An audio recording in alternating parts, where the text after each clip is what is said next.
There's something wrong with your attitude when you're asking, right?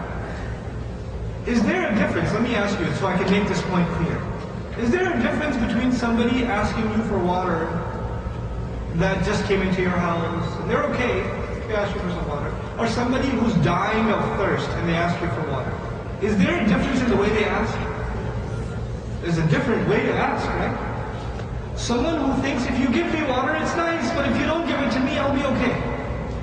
Their attitude is, and if you don't give it to them, then they'll be fine, they'll forget about it too.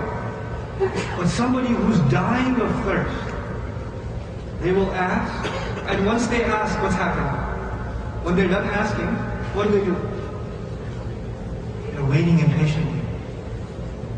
And when they don't see it after 10 seconds, what do? They ask again. Could you get that? Did you forget about that water? Could you get that water again? The way in which we ask Allah for guidance is very, very telling.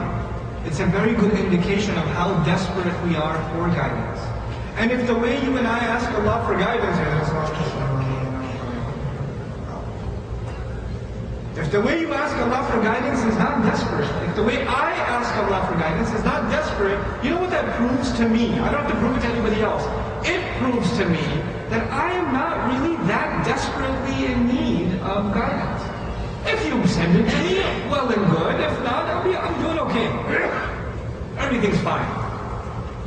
The first thing that has to change is our desperation for guidance. We have to feel a desperation for guidance. This thing is so valuable, Allah doesn't just give it to whoever wants it. You don't just casually ask for it. You have to have a certain way of asking. There's a certain way you and I have to build. And that has to happen in what institution? In Salat. In Salat, we have to stand and ask Allah for guidance in the most desperate way. That attitude needs to be there.